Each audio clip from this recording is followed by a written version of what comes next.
Yahoo! Hello mga masters and mga kachi!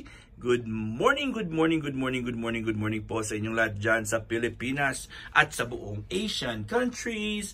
At kung sa mga kayong lapalop ng ating daigdig, ay hayaan niyo muna kami, syempre, ng ating green girly cutie patuti iguana na si G. Tingnan mo si G natin, no?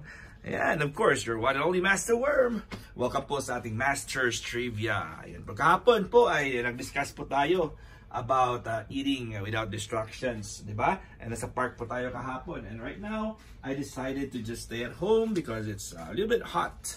And in fact, nagpunta na ba kami kanina sa park, pero bumalik na lang po kami kasi sobrang init talaga, mga masters. At ako po ay, ay nako, mainit. So si G natin is okay, but not for me. So, of course, pag napunta tayo doon, I do recordings there, and sometimes it takes like almost 30 to 40 minutes to do the stuff, to do the recording, and to do video taking. So, of course, I still have to go back to work, and it's hot, and the moment I go out, I need to take a shower. So, medyo hectic yung schedule natin. Alright, so let's proceed po sa ating second topic. Okay, so I hope yesterday we learned about the mindful eating. And right now, we'll be focusing more on the breathe into your belly. Ayan po mga masters and mga ka-G, breathe into your belly.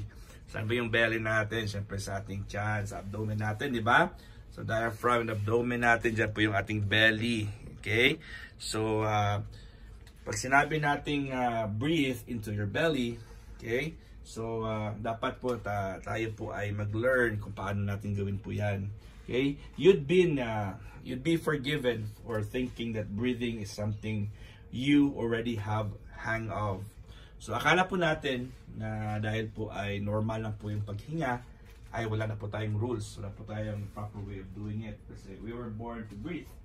Kasi pag panganak sa atin ay nakakapag-breathe na tayo, hindi na po tayo naturuan. Pero meron po sa atin dito yung iba na hindi po talaga sila aware kung paano po yung proper breathing, and that causes them a lot of problems.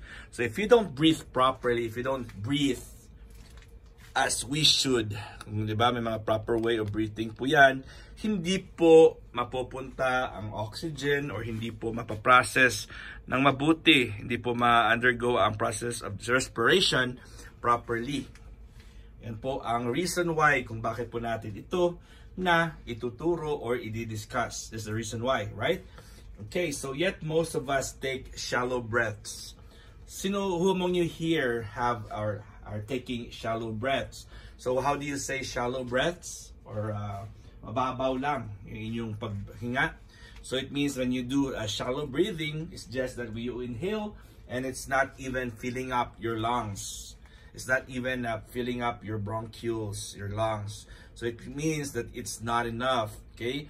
That some, mayroon dyan iba, na pag-inhale po nila, ay lumalabas na agad. Pinapalabas na nila agad yung kanilang hangin o oxygen na breathe.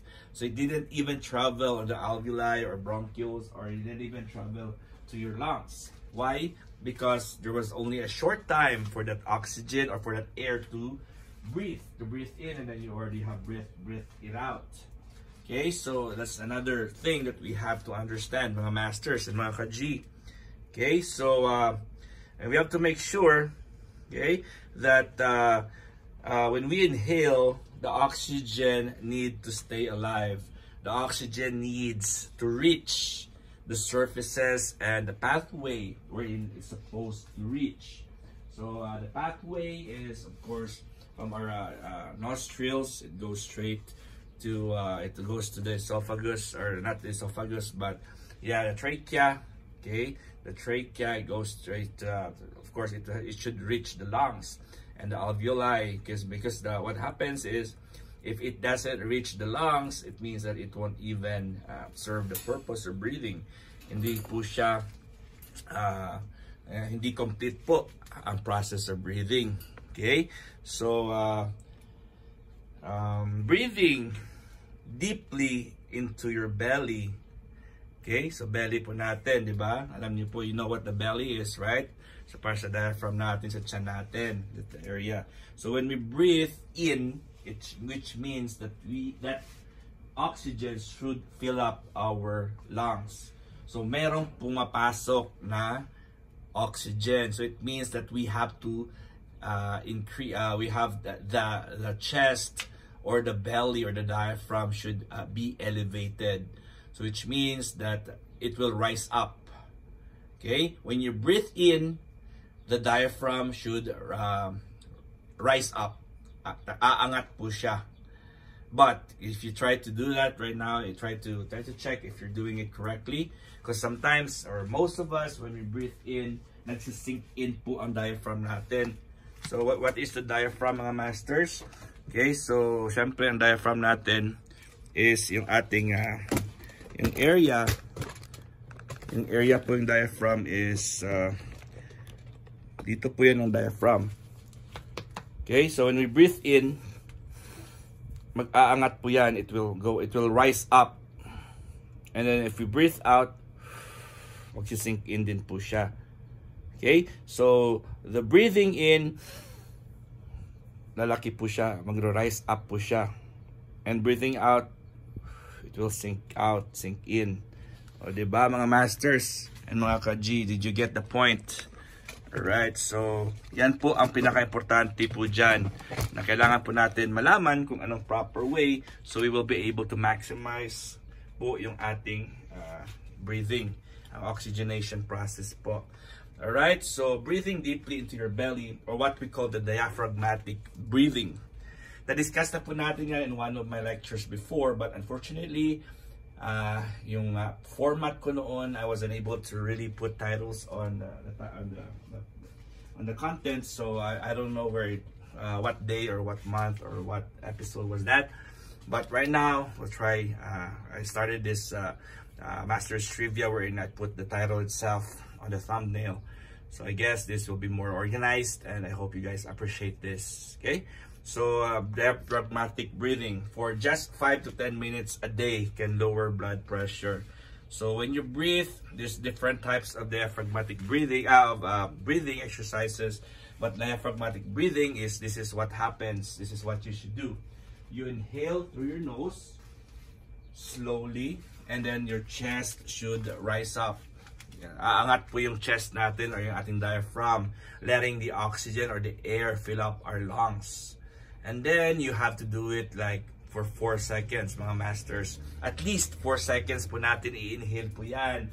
So that just make sure that enough oxygen goes into your nostrils, and then 4 seconds po yan magbe-breathe in ka.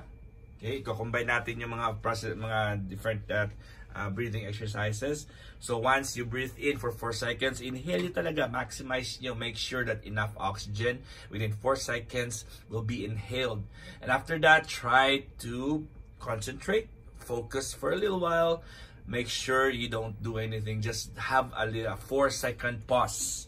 So I will be combining diaphragmatic breathing with the 4-box breathing. So the 4-box, or the box breathing, I mean the box breathing is you have 4 seconds to inhale through your nostrils, and then you pause for 4 seconds. Try to do that, mga masters and mga ka-G. You inhale, let's say inhale for 4 seconds through your nose, and then make sure you touch your chest, your diaphragm, and it should rise up. All right, let's do it. Okay, let's inhale for 4 seconds. 1, 2, 3, 4, and then you pause for 4 seconds. 1, 2, 3, 4, and here's the trick. Exhaling is you have to, okay, exhale muna kayo. When you exhale, try to exhale through your lips with a pursed lip. A pursed lip is like you're putting out the flame, the fire from a candle. So halimbawa, meron kayo, there's a candle in front of you with the fire or the light, or the lighted candle, and then all you have to do is put it off, the fire, the flame. So all you have to do is just blow it slowly through your lips. Okay, so and that will be 4 seconds of pursed lip exhalation. So you exhale, coming out from your lips for 4 seconds slowly, and then after that you have a 4-second pause again, and then the cycle repeats again for 4 seconds inhalation. Alright, let's do it again, mga masters and mga G. Inhale through your nostrils. Make sure your chest or your diaphragm goes up. And then you pause for 4 seconds. And then you exhale slowly for 4 seconds through your pursed lip. Lalabas po sa bibig. And then slowly 4 seconds po yan. And then you pause for 4 seconds. And then the cycle continues. Let's do it. Alright, inhale. 1, 2, 3, 4. And then pause for 4 seconds. 1, 2, 3, 4. And then exhale through your pursed lip. 1, 2, 3, 4. And then exhale. And just pause for 4 seconds. 2, 3, 4. And then again, inhale. Okay, so the cycle continues and you have to do that for 4 to 5 minutes every day. 5 to 10 minutes, 5 to 10 minutes. Okay, so it slows down the aging process and lowers down blood pressure and then improve mental focus and sleep quality.